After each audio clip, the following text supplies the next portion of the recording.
Mais de 3 décadas depois da descoberta do vírus HIV, o diagnóstico já não é mais uma sentença de morte, isso já tem até algum tempo.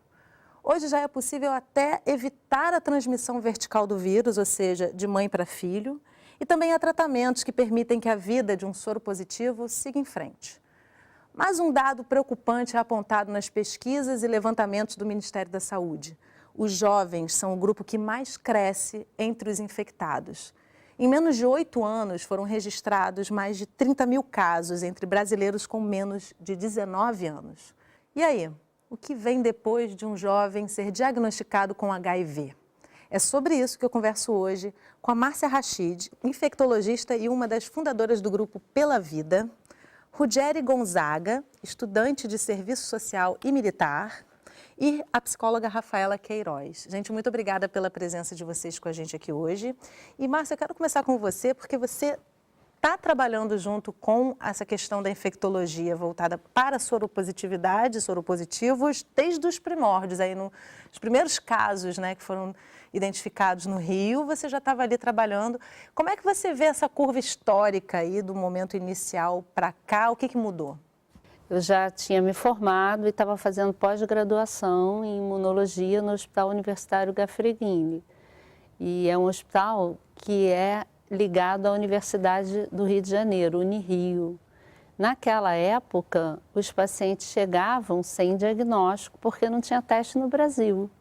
Então, eles apresentavam manifestações clínicas ligadas a alguma coisa que sugeria uma imunodeficiência, que é uma deficiência imunológica que hoje nós sabemos que tinha alguma relação com o vírus, só que não tinha como fazer teste. O primeiro teste no Brasil foi em 1985. Muito tempo, e eu tô falando por uma questão tão grave, né? E eu estou falando de 83, 84, que foi a época que nós começamos a ver os primeiros pacientes no hospital. Então, o diagnóstico não era feito de SIDA ou AIDS, que em português o correto seria SIDA, que é Síndrome de Imunodeficiência Adquirida, como o nome do HIV deveria ser VIH, que é Vírus da Imunodeficiência Humana. E somente 2 anos depois daqueles pacientes ainda vivos, nós pudemos confirmar o diagnóstico.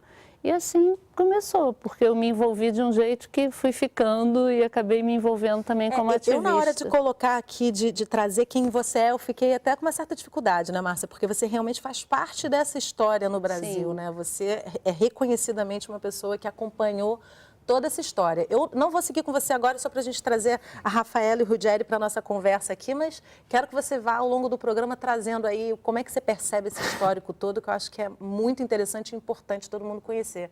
Né, Ruggeri? Você, no caso, tem um histórico também, e eu queria que você trouxesse para mim como é que foi o momento dessa descoberta da soropositividade e como é que foi lidar num primeiro momento aí com a família, com a vida social? Foi bem complicado, porque quando eu descobri a minha sorologia, eu tinha um imaginário, primeiro que eu não sabia o que era o HIV, eu achava que tudo era AIDS pelo aquilo que eu aprendi desde a minha infância, né, o que a minha família tinha passado, questões totalmente preconceituosas que hoje eu consegui identificar dessa forma. Eu queria só fazer uma parte aí na sua colocação, porque até hoje tem gente que considera que quem é soropositivo tem AIDS, né? É importante dividir, separar muito, né, Márcia, o que é ser soropositivo e ter AIDS, assim, né? Não só jovens, muita gente pensa dessa maneira.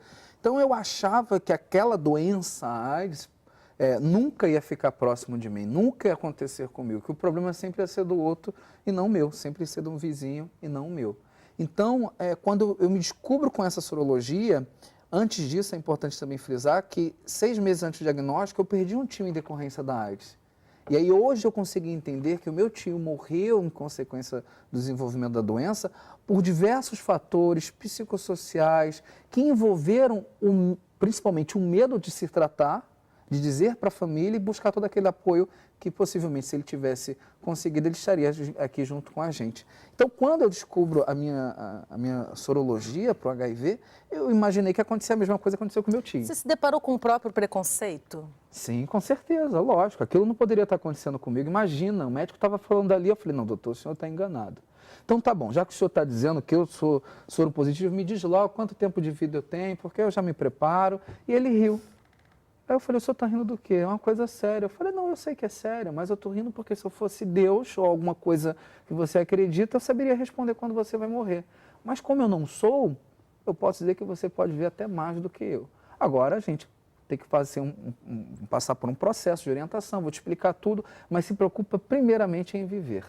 Vou te interromper com essa fala linda, né?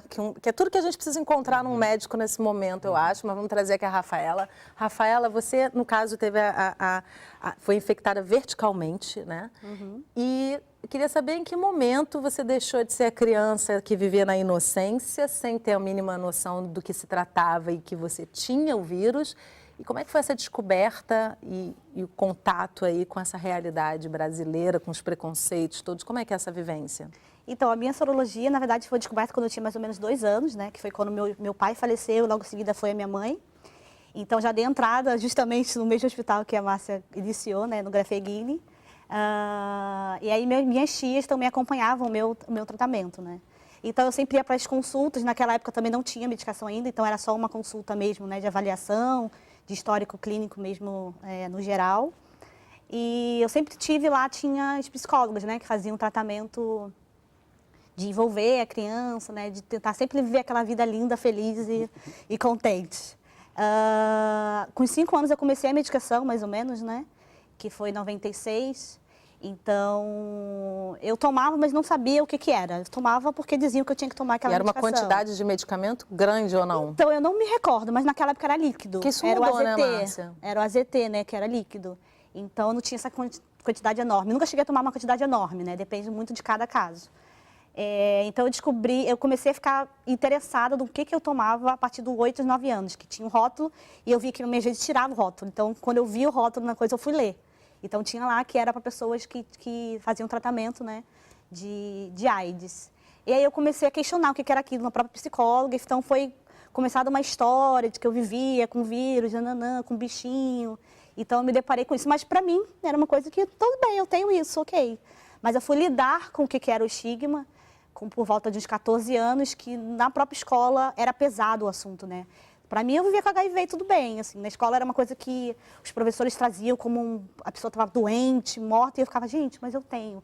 E eu sempre era aconselhada a não falar sobre aquilo. Isso deve ser uma justamente coisa muito agoniante. Então, né? eu ficava assim, eu, tipo, não tenho nada, eu tô... Tem o estigma e tem o tabu, né?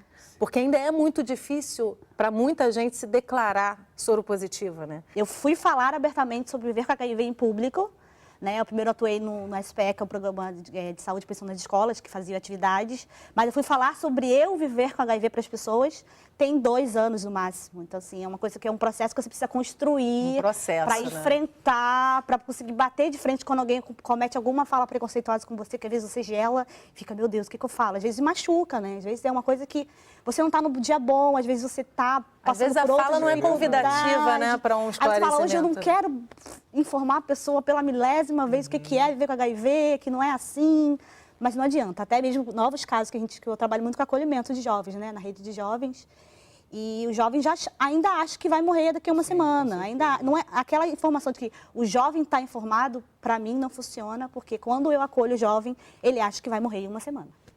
Não está informado nos 2 campos, né? Esse dado de que realmente o grupo dos jovens é o grupo que continua despontando à frente aí dessa infecção, Márcia, é muito grave, né? Porque o jovem, na verdade, tem essa natureza de achar que não vai acontecer com ele, como o Hudson falou, né? Então, assim, é complicado. Como é que lida com isso para a gente frear isso?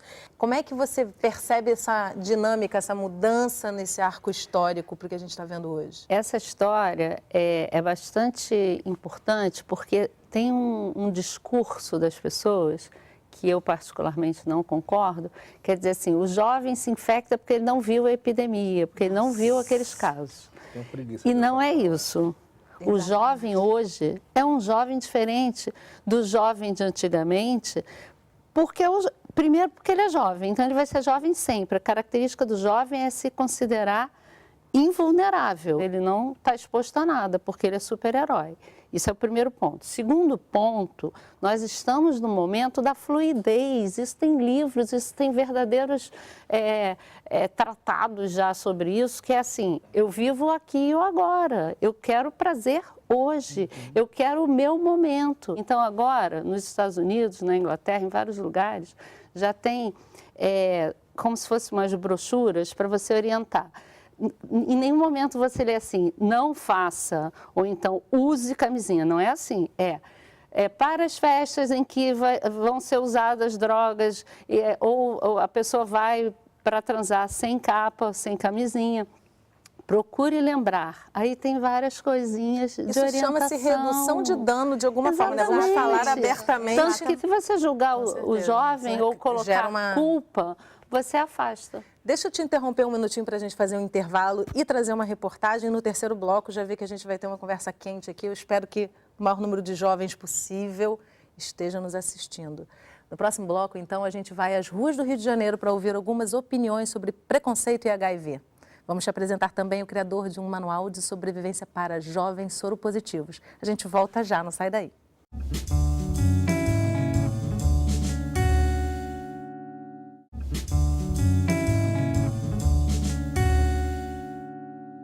Estamos de volta conversando sobre jovens vivendo com HIV. O preconceito talvez seja a pior consequência do diagnóstico. O remédio? Informação. Estima-se que 37 milhões de famílias em todo o mundo têm um parente que vive com HIV. E muitas dessas famílias não têm conhecimento da sua condição. E quando sabem, às vezes mudam completamente a qualidade das relações. Você conhece alguém que vive com HIV? Na verdade, um conhecido só. E como é que ele vive? Eu acho que normal, fazendo controle com a medicação, né, o coquetel.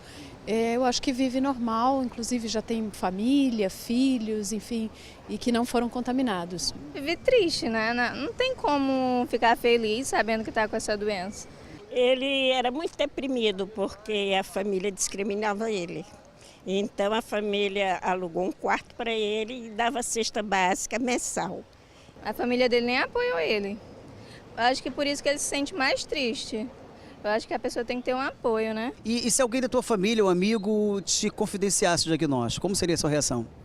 Cara, hoje eu acho que minha reação seria bem mais tranquila porque a gente tem mais acesso à informação, a gente consegue conhecer um pouco mais da realidade da doença e ver que o tratamento hoje no Brasil é uma coisa também um pouco mais avançada do que era antigamente. A gente sempre fica meio que balançado, né? Mas eu acho que eu iria entender, sim. Talvez um pouco surpresa, né, pelo impacto, mas eu conviveria normalmente, até buscando informação. Eu acho assim, é como se fosse o câncer. É normal, a pessoa não quer aceitar, mas termina aceitando. Porque é uma doença que está ficando tão normal hoje em dia, né? E fazer o quê? Se tratar, se cuidar. E quais as dificuldades que você acha que as pessoas que vivem com HIV enfrentam? Principalmente hoje em dia é ainda um pouco desse preconceito pelas pessoas que ainda não têm acesso à informação. Convívio social e as relações provavelmente afetivas que a pessoa tiver, certamente ela vai sofrer com isso. Olha, eu acho que as coisas deviam ser mais faladas, né? Mais esclarecidas, para que a população tivesse tanto consciência de como evitar a doença e como também tratar as pessoas que têm a doença. O papel da família diante do diagnóstico de positividade? Completamente importante, precisa ser um papel de apoio. Aceitar, né? Aceitar e procurar tratamento, né? Eu acho que o núcleo familiar, quando ele é bem estruturado, a pessoa recebe muito apoio, sim.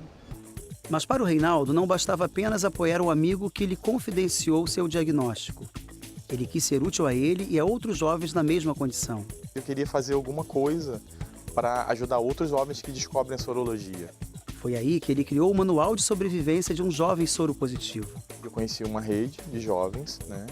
E comecei a estar trabalhando junto com eles. A cartilha foi construída após um período de vivências do autor com jovens soropositivos da cidade do Rio de Janeiro.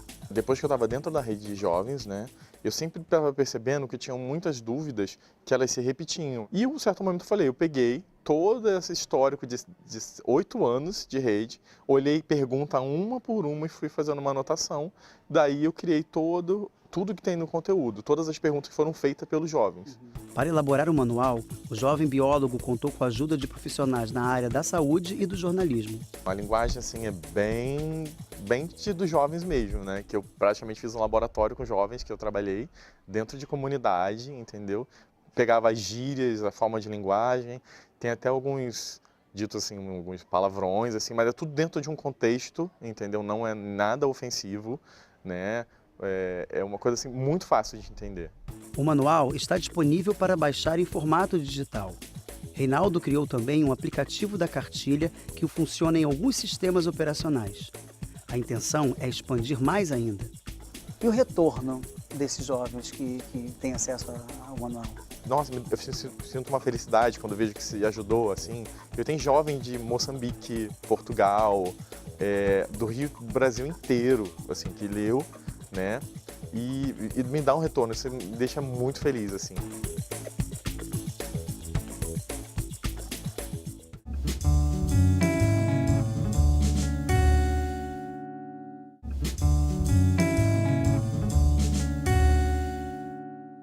Estamos de volta conversando sobre jovens vivendo com HIV. Comigo no estúdio para essa conversa, a psicóloga Rafaela Queiroz, Márcia Rachid, infectologista, e Rudiere Gonzaga, estudante de serviço social e militar. Gente, algumas coisas me chamaram muita atenção, principalmente no que a gente chama de povo fala, né? O pessoal na praça trazendo alguns comentários. E também uma fala do próprio repórter, que ele diz que a família, são 37 milhões de famílias, né? Esse dado no mundo todo, enfim, esse dado é realmente impressionante. E uma fala que eu achei interessante, a família previamente estruturada reage melhor, né, Márcia? Assim, quer dizer, não vai se estruturar na hora da notícia, né? Essa família que vem de um histórico de companheirismo, de compreensão e até de repente, levar esse susto assim, opa, o que eu achava que não ia acontecer nunca comigo, né, acontece. Como é que vocês percebem, né, assim, essa questão familiar, assim, as famílias hoje, com as informações, estão conseguindo lidar de uma forma mais harmônica com isso, Rudiere? Bem, eu ainda acho que não, acho que está bem complicado, as pessoas têm medo de falar sobre isso, ainda mais porque envolve relações, então eu acho que é muito pouco se tem um número de famílias que podem abraçar realmente as pessoas que se descobrem na sua sorologia e vir a debater com outros, questionar. Por exemplo, minha casa mesmo, minha mãe, foi um processo nesses 8 anos de infecção, até hoje ela chegar e repreender alguém ou falar, não é dessa forma que se contrai o vírus do HIV. Então, quer dizer, não é tão bem simples assim. Isso é uma coisa interessante que eu queria trazer com você, Rafaela. Assim, você percebe diferença na aceitação ou não aceitação social pela forma com que você contraiu o vírus? O fato de você ter sido vítima e que, eventualmente, uma pessoa que contraiu um pouco mais velha ou mais velha, bem mais velha, talvez não seja tão vítima? Existe Essa vitimização é bem notória, assim, não só na militância, mas no espaço da faculdade, vem aquela coisa, meu Deus, coitada, você... Falo, não, gente, mas não importa a forma que foi. O viver com HIV é o ponto X, entendeu? Eu vou sofrer o mesmo preconceito que o outro sofreu. Mas tem muita questão de culpabilizar o jovem, né, que contraiu por relação sexual através de produtos, né, de manuseio de produto perfurcortante. Então, acontece sim, dá uma questão de colocar um pouquinho mais como sujeito de coitado e não como culpa, né? E a familiar, eu acho que é bem importante eu pontuar isso, por eu ser de transmissão vertical, ter perdido meus pais, eu fui acolhida por uma outra família, né? Meus tios me acolheram, abraçaram aquela causa que também naquela época ainda não tinha informação. Meu pai é militar, então assim, um convívio machista dentro do quartel, então assim, era uma coisa que ele também tinha um pouco de receio de falar no quartel sobre aquilo, de tocar no assunto, ele foi pesquisar, mas ainda com muito preconceito, porque era aquela coisa, né, era doença gay, então assim, como assim? Eu adotei uma criança, né, a minha sobrinha, que agora natural, é filha, é HIV, então assim, e eu digo muito assim, eu vivo bem com a HIV hoje, eu aceito muito bem a minha sorologia, porque eu tive uma base familiar, eu tive um tratamento que tive apoio a todo momento. Se eu precisava de X alimento, meus pais poderiam me dar. Então, assim, eu tenho um privilégio. Coisa que muita gente jovem de transmissão vertical não tem. Assim como tem jovens de sorologia horizontal que não tem apoio da família porque o jovem tem medo de falar. Às vezes não sabe nem sobre a sexualidade do jovem. Então, assim, são vários tabus dentro de um tabu. Vem à tona a questão da sexualidade que, às vezes, a pessoa até esquece, quer dizer, os familiares esquecem o HIV e só pensam na sexualidade. Na culpa, e aí né? expulsam de casa, tem jovem expulso de casa. Eu não gosto nem um pouco de discutir esse assunto, mas é uma realidade nossa, que é a questão da religião. A religião pega pesado e impacta diretamente, porque tem pessoas que expulsam seus filhos porque não aceitam, quando ficam sabendo da homossexualidade, esse filho não é mais aceito. Nós temos visto isso também com pessoas transgênero, que a pessoa... É o duplo, triplo, não quádruplo existe preconceito, mais, né? Exatamente. Uma somatização de preconceito. E aí é uma mistura de coisas, inclusive na questão do tratamento, que é lamentável, que tem pessoas que deixam de se tratar porque elas abandonam o tratamento porque a igreja protege, assim, não sei que nome cada um dá para o seu Deus, mas Deus vai me curar. Então tem tanto vai ver que o Deus já mandou um cientista para pesquisar e trazer uma resposta. Fala justamente sobre isso. Agora, é muito doido, porque muita gente ainda rotula, acha que o problema do HIV é direcionado só aos homossexuais, e quando na verdade o problema do HIV é de quem transa, de todo mundo. Talvez até essa percepção muitas vezes faça com que o homossexual, o transexual se proteja mais do que o hétero, né? Isso é fato, no mundo inteiro. Inclusive teve uma determinada época que tinha zerado a transmissão entre homossexuais em alguns lugares. Nova York teve um período que praticamente eles conseguiram controle, porque as pessoas passam a se proteger mais porque são mais informadas. Tem medo, né? Você passa a viver também com esse medo, né, porque se você não se considera em risco, você não se protege. Então, as mulheres não se protegiam porque elas achavam que nunca se infectariam. Então, assim, essa situação da transmissão ser vertical ou horizontal, eu acho que a gente tem que... E por isso que a Rafaela tem um papel importante, quando ela não começa com esse discurso, e depois ela até explica, mas ela não começa dizendo, eu sou de transmissão vertical, eu não tive culpa. Não existe essa palavra. Exatamente. Essa palavra não tem que ser usada. Deveria ser retirada dessa discussão. Que é o que eu sempre falo, ninguém vai atrás do vírus. O vírus acontece no caminho, como podem acontecer outras infecções, porque as pessoas se expõem em diferentes situações. E relação sexual faz parte da vida das pessoas. Eu faço parte do movimento de mulheres vivendo com HIV, né?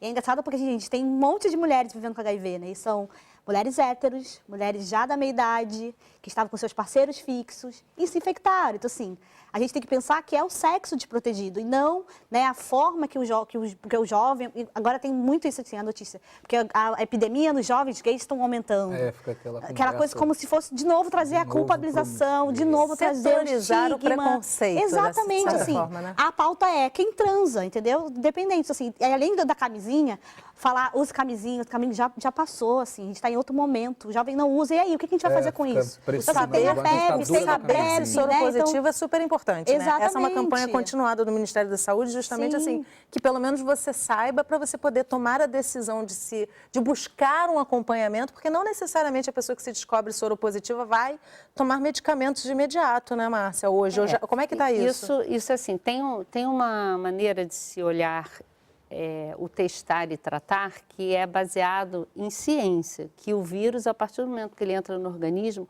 ele começa um processo inflamatório. E aí não é inflamação que a gente pensa num joelho inflamado, é uma ação global no corpo. Então, existe essa recomendação de tratar o mais precocemente possível, mas você tem que encontrar o momento daquela pessoa. A pessoa tem que estar preparada para iniciar o tratamento, porque ela vai iniciar e não vai parar mais. Então, esse preparo, muitas vezes, não está sendo feito. O médico, muitas vezes, prescreve e esquece de ver quem é que vai engolir esse remédio. Isso acontece isso é fundamental. na verdade, isso pode acontecer em qualquer área médica, né? Mas em qualquer infecção, em qualquer doença. Então, é importante, assim, só para pegar o gancho, lembrar que o tratamento precoce faz diferença no prognóstico, então, na qualidade de vida. E uma situação muito específica que nós temos hoje, quem se trata tem carga indetectável, não transmite o vírus sexualmente, não transmite o vírus para a criança se é uma mulher que engravida, e essa pessoa vive mais e pode viver melhor e mais do que seus pares, quer dizer, que uma outra pessoa que não tem HIV, porque ela passa a se cuidar. Ela passa a fazer um tratamento continuado para além da prevenção de outras questões. Ela para de fumar, ela reduz o uso de droga, ela reduz o uso de álcool, ela passa a se amar, passa a fazer exercício, ela muda de vida. Se a vida tivesse sentido. Acho que percebe que o corpo é uma máquina, né, gente? Que independente de ser soro positivo ou não, você precisa cuidar dessa máquina e amar essa máquina, porque ela pode falhar, sendo ou não não. Claro, é um cuidado. A palavra mágica é o acolhimento inicial e um cuidado que você consegue como final dessa história. E a partir daí você ganha vida e qualidade de vida. E aí, só para não esquecer de falar nisso, que a Rafaela falou que a camisinha não pode ser uma ditadura e não adianta ser porque não funciona, é que nós temos PrEP e PEP. O que é isso? Profilaxia, pré-exposição, que é o PrEP, então a pessoa usa continuamente um medicamento para não se infectar, então é uma medida de prevenção para o HIV. Para uma pessoa que não vai usar preservativo, ela pode se expor a outras coisas, mas para o HIV ela se protege, reduz cerca de 96% do risco. E PEP é para uma pessoa que teve uma exposição de risco, ela deve procurar uma rede de assistência até 72 horas para ela iniciar o uso de medicamentos por 28 dias. Eu vou, infelizmente, ter que encerrar o programa, mas acho que a gente encerra com uma mensagem, uma informação super importante, Márcia. Quero te agradecer, porque realmente acho que, apesar de muitas campanhas que acontecem continuadamente, muita gente não sabe disso, né? Só ir num posto de saúde, as pessoas reclamam do funcionamento do SUS, mas essa, em muitos setores, precisa ser melhorado e buscar o funcionamento das portas de entrada, mas nessa área a gente funciona bem, né? Então vamos procurar esse medida do possível. Na medida do possível, mas tem acesso, Sim. dá para acessar. Então, acho que essa mensagem é super importante. Gente, eu quero agradecer muito a presença de vocês. O programa não se esgotou, né? A gente tem muito que conversar e vamos ter outras oportunidades, com certeza. Obrigada. Nada, obrigada. E obrigada a você que acompanhou a nossa conversa de hoje pelo Canal Saúde, internet, um dos nossos canais parceiros. E não esquece, não existe grupo de risco, existe prevenção, teste rápido para diagnóstico nos postos de saúde e tratamento.